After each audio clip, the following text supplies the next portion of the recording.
Hello, my name is Trista B. Welcome to my channel if you are new here, and welcome back if you are not. Today we are going to be talking about a movie that has been out for a minute, but I had no interest in seeing in theaters and was finally convinced by a friend of mine to check it out.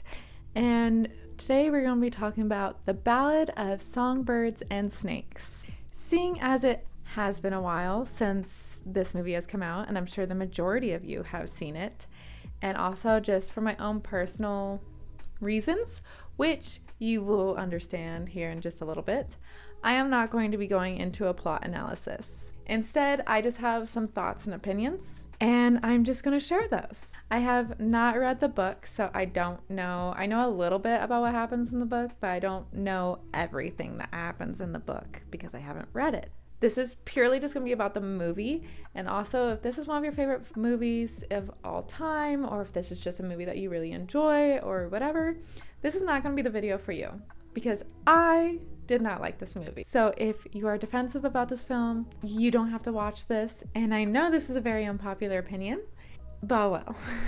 So why didn't I like this movie? Number one, the editing. The book is 517 pages, so there's quite a bit that happens, and this movie is, I think, like 2 hours, a little over 2 hours, 2 hours 30 minutes maybe, but it's definitely not enough time for everything that's happened in this book to happen in a singular film. An example, we see Snow as a child, and then next, all of a sudden we see Snow as a student in the Capitol. Next, we see the reaping and him having to be a mentor. Next, the lead up to the games begins. Next. We just keep hitting like plot points that need to happen from the book, and there's no time to really rest or sit on that. We're just hitting bullet points. We don't have time to sit and rest with the moment, to sit and rest with the characters, to be able to really take in everything that is happening. And it's all just very quick, very like by the numbers, honestly, at the end of the day. And this leads into the characters. I don't care about any of these characters. And sure, maybe we're not really supposed to care about Snow because we know what happens to Snow in the future with Katniss and everything. But this is, again, and I know that the book is like from his point of view, so it's kind of hard to have a sympathetic character or a character to connect with in a film in a film that's adapted from a book where the character does things opposite of what he's thinking in his head, and it's just constantly like we're inside of his head. But there are ways. We don't have to hear their thoughts like in Twilight, but you can still get a sympathetic character. You can still show, don't tell. I mean, Dune is one of the most recent examples, at least that's coming to my head right now, of characters where we were in their thoughts, or we were told in the books of what was happening, and then the movies, Denis Villeneuve managed to portray, to show us what was happening, not tell us. But just the rest of the characters in the movie, because we never get time to settle and sit with them, I don't care about any of them. I don't connect with Lucy. I don't like Sejanus. I feel like we just see him doing things that aren't the brightest and that are kind of stupid, and maybe in the book it makes more sense, but in the movie it's so obvious when things are going to go wrong. His actions are just not the smartest, and I get that that's probably how it is in the book and probably how he is just desperate to help people and everything. And he doesn't really think about the fact that he can help people with his influence and with his money. But in the movie, the way the movie's edited and the way we don't stick with him, we don't sit with him, we don't sit with the decisions, we don't sit with the consequences of his decisions, or maybe even the positive of some of his decisions, his actions just come across as annoying to me.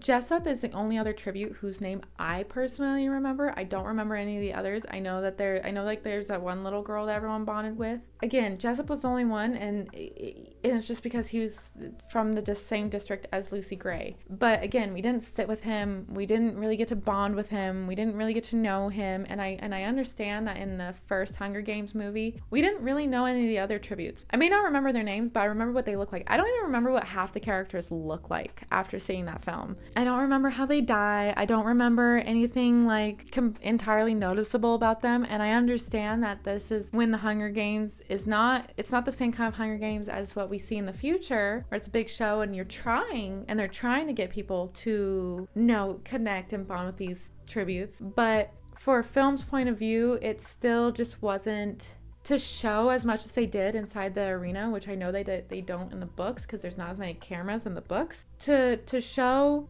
as much as the arena, as much as the fighting as they did, and for me to not remember a single character except for like the one girl that had like the pitchfork or whatever. There was just no time to these characters and to build them up and to have any sort of connection with them. And obviously, because Snow and Lucy are the main characters, they're the only ones that I truly remember. But Snow, in the books, he has an inner monologue going on the whole time. And in the movies, we don't have that. And they don't really attempt to show that he has an inner monologue going on, that he has manipulative tendencies going on, that he is very aware.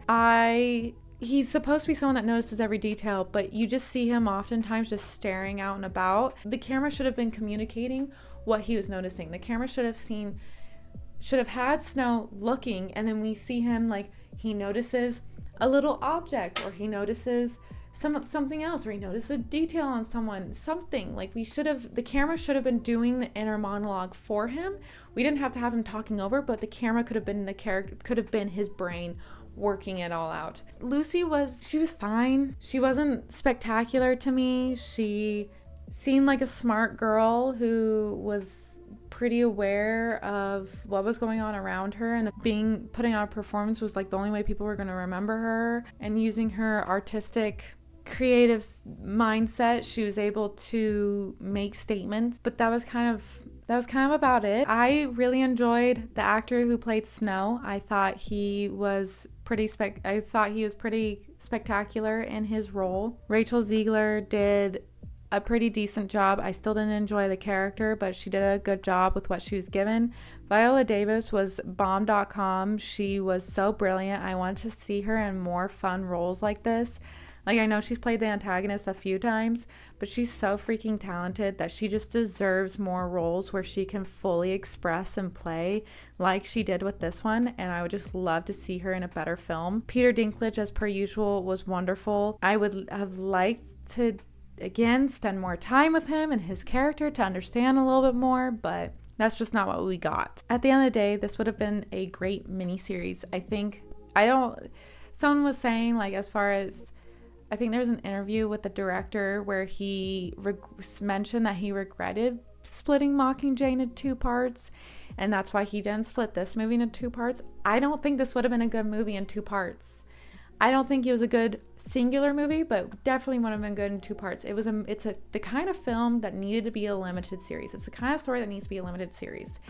The tonal change between the beginning and then the Hunger Games and then the immediate switch up at the end with Snow in District 12, it wasn't a very linear story, and I didn't enjoy it.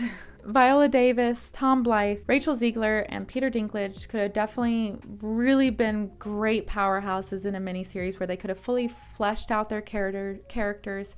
They could have shown off their skills and everything, and they could have really expanded upon their characters in a limited series, and the story could have breathed and could have been so interesting if it had had more time for us to really invest in it.